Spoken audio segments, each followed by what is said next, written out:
chicos, continuamos entonces con nuestro tema y vamos a hablar sobre los errores más frecuentes que cometemos cuando escribimos un párrafo. Ahora, cuando escribimos un párrafo, generalmente lo hacemos como si fuera prosa libre y cada texto tiene sus características. Entonces, cuando escribimos, eh, difícilmente nos damos cuenta de lo que hacemos porque estamos o con el tiempo encima o probablemente haciendo un trabajo a la fuerza, etcétera, que cometemos desequilibrios. Y estos desequilibrios son mezclas de textos libres, de párrafos muy largos o muy cortos sin razón aparente. No existe un orden estructurado y el autor los ha marcado al azar. Quiere decir que cuando estamos escribiendo, a lo mejor de repente nos llega la iluminación y hacemos un párrafo enorme y agarramos viada, un párrafo como de 20 renglones, cuando en realidad no deben de ser así. Y entonces nos agarramos y o pasa lo contrario, estamos cortos de ideas y entonces nos quedamos pensando y hacemos un párrafo de 2 renglones.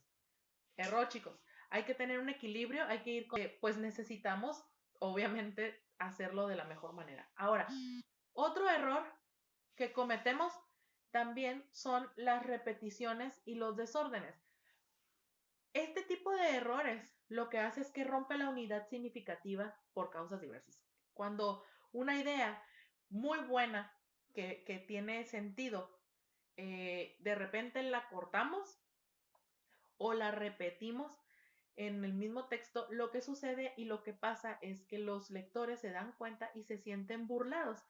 Yo he escuchado gente que dice, es que, eh, es que ese texto es repetitivo, siento como si el escritor me estuviera diciendo que soy un tonto y me lo tiene que explicar 2, 3, 4, 5 veces porque yo no lo entiendo. Y entonces, eso pues no es la intención nunca de un escritor, pero bueno, pues el lector lo recibe así y entonces lo que hace es que se cierra la oportunidad para conocer a lo mejor un muy buen texto, ¿no? Entonces, pues es necesario que revisemos nuestros textos, nuestros párrafos cuando ya hayamos terminado de escribir para evitar repeticiones y desórdenes. Es decir, no sé si a lo mejor en el tercer párrafo, eh, en lugar de explicar el concepto desde el primer párrafo, yo me fui hasta el quinto párrafo y en el primer párrafo me fui recio.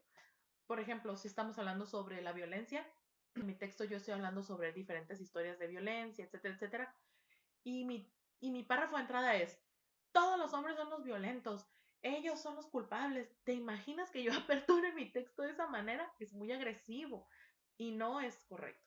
Entonces, es mi opinión, bueno, no en mi momento, no en este momento, pero imagínate que esa fuera mi opinión y yo empiezo mi párrafo así, ya me eché a la mitad de la especie masculina porque por mi comentario, cuando pude haber iniciado la violencia es esto, haber hablado de los tipos de violencia, haber hablado, manejado algunos números estadísticos en México y entonces sí, una de las causales de la violencia eh, generalmente es la violencia de género, es decir, hombres, bla, bla, bla. Podemos hacerlo así, que suena mucho más, mucho mejor redactado. Entonces, hay que cuidarlo. Número 3 de errores frecuentes al momento de escribir un párrafo es párrafo frase.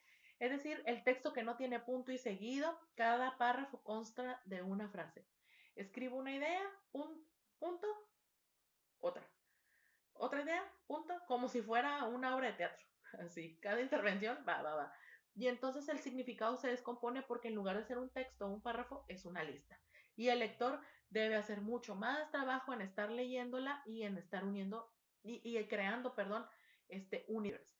Otro error de los párrafos, cuando escribimos un párrafo, es párrafos lata, que son textos excesivamente largos que ocupan casi una página entera y adquiere una apariencia como de bloque escrito en prosa, como si fuera un cuento, y pues suele contener en su interior unidades que van dependiendo de otra. Entonces el lector debe de abrir una lata del párrafo para poder identificar y separar todo en partes. Imagínate si tú tienes que hacer un resumen de un texto así, sería complicado, larguísimo y cansado. Así que por eso hay que escribir en orden. Acuérdense, los párrafos son entre 5 y 10 renglones. Vamos pegándonos a eso, ¿ok? Párrafos escondidos, bueno, el lector no está sintiendo eso, entonces tiene que leer muy atento para descubrir qué es lo que el escritor le quiere tratar de decir. Entonces, por eso es que hay que ser claros con esos textos y que cada texto tenga una idea específica con respecto a lo que queremos decir. Eso habla de una buena planeación, ¿ok? Muy bien. Entonces, obviamente los párrafos tienen una composición bastante interesante y bastante, pues deberían de tenerla. Y cuando un párrafo cuenta con estas características que estoy platicando con ustedes y con esto se vuelve una lectura amena y se vuelve una lectura provechosa. ¿Ok? Bueno, en el último video de hoy vamos a ver sobre, vamos a estar viendo, perdón, las ideas principales y secundarias de un texto. Y esto nos va a servir para nuestro trabajo que tenemos para el día de hoy. Así que pongan mucha atención, hagan sus apuntes, muchachos, y en un ratito más los estaremos viendo. Ahorita los veo.